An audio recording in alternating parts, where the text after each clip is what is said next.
So, ladies and gentlemen, boys and girls, why is the governor of Akwa Ibom State the one explaining what was said in this video?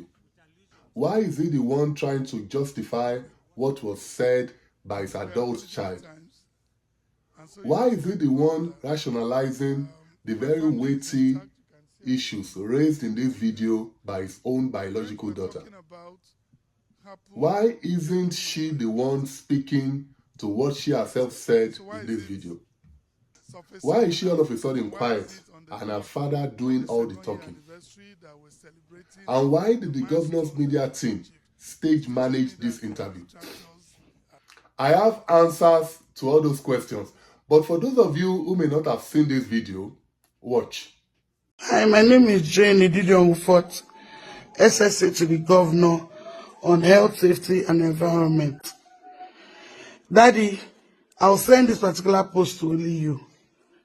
Please, let us talk before this thing destroys. You cannot, I'm not a sacrifice.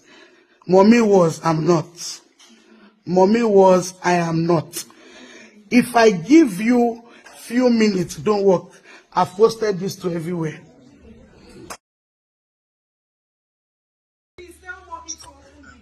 Tell Grandpa, finish talking, talk to Grandpa. So they'll keep breaking and breaking. So Grandpa, do you want them to kill us? So Grandpa, do you want them to kill us? Oh, do you want them to die like my brother died? Do you want them to die like my baby brother died? Ask him. I want them to die like my baby brother. Good. died. Hey, hallelujah.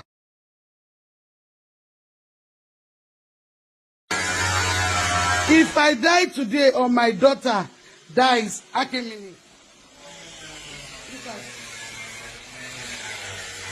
If we die because God is exposing the truth, so be it. But my blood will not go scot-free. Please share this thing. I'm more interested in my life. So let's analyze what you have just watched. So first and foremost, in my opinion, that is what you get when you promote nepotism in government. Hi, my name is Jane Ididion Ufot. The lady in this video is the governor's daughter and the senior special assistant to the governor on health, safety and environment. And of course, the governor's second daughter is presently coordinating the office of the First Lady of the state. And before she assumed that role, she was working as her late mom's senior special assistant. So basically, every member of the governor's family working with the Akwa Ibom state government. Truth is, many children in her position will continue to see the governor of the state as their father and not a boss, which is why I am personally not a fan of bringing one's children into government business. Secondly, and even more importantly, while the authenticity of her claim remains a subject of debate, I personally think she has something on the governor.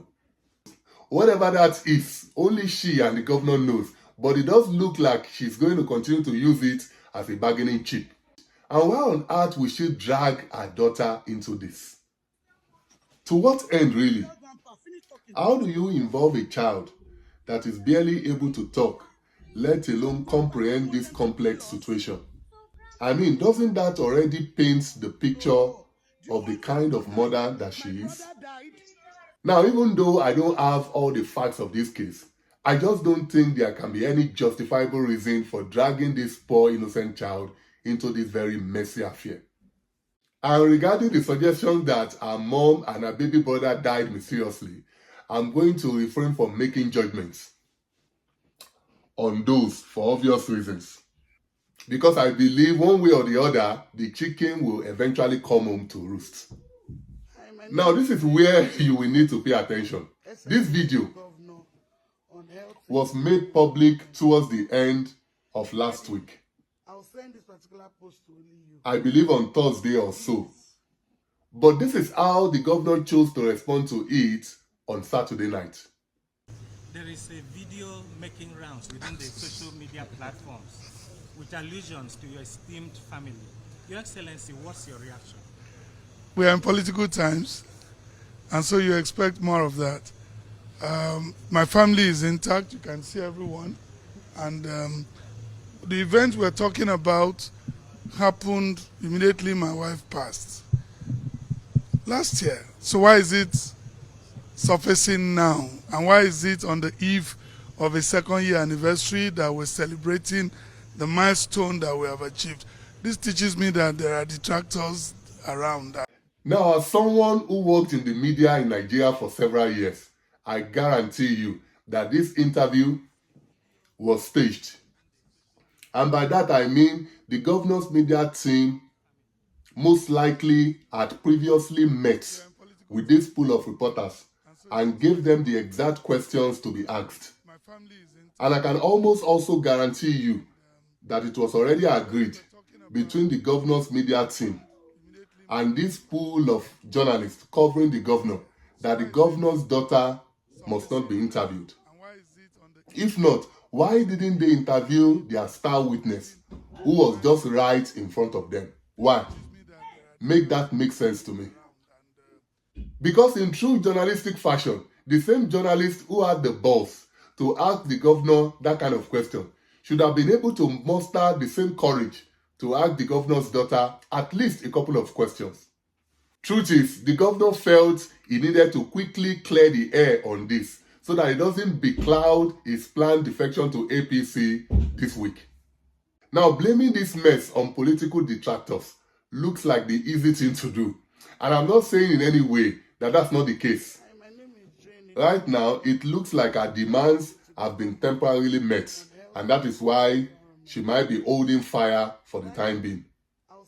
But the truth is, the governor will soon be distracted if he doesn't quickly meet her demands. I mean, it's obvious she has something on him. I could be wrong, but whatever that thing is, only both of them know. My advice to the governor is to quickly find a way around this before she releases another video. The pressure on the kids when they lose a loved one and could be traumatic, and we must know that. All I can appeal to the public is, please, they shouldn't bring back sad memories. It's enough that I've lost my wife, and I pray that they allow her peaceful soul to rest in peace. Now, I agree entirely with the governor that grieving can be tough on the family. And only those that have been through it can truly understand what the journey is like. But unfortunately, some of the decisions members of his own family have made in the past weren't necessarily the best decisions. Now, even though we don't know how this video became public, at least we know for a fact that it was indeed the governor's daughter that was inside this video, making allegations and threats. So while it is okay to appeal to members of the public to be sympathetic, the hard truth is that they are not obliged to. So rather than waste precious time making appeals, I would say, Mr. Governor, look right into the mirror. And by the way, why isn't she the one making such appeals to members of the public? So my family is intact. You can see that's Jane herself there. That's my daughter, that's the husband. So we have a good family. Mr. Governor, no matter how much you try to spin this, your family doesn't look like one that is intact. However, I agree with you that family should be off limits in politics. But the only problem with that is that it is now your own family giving the enemy the weapons and ammunition to fight against your own family. So I think it will be disingenuous of you to now want to blame your political opponents for this. Because if we are being honest, this has nothing to do with them. This is your mess, for Christ's sake, and you must find a way to quickly clean it up before it snowballs into a bigger scandal. So in the final analysis, the governor has conveniently dismissed this as the handiwork of his political opponents. But the question is, was it the same political opponents that made this video public from his daughter's phone or from his own phone. And maybe I don't know what it means to grief, but the kind of grief that will make one's own daughter begin to say the kinds of things that was said in this video needs to be studied.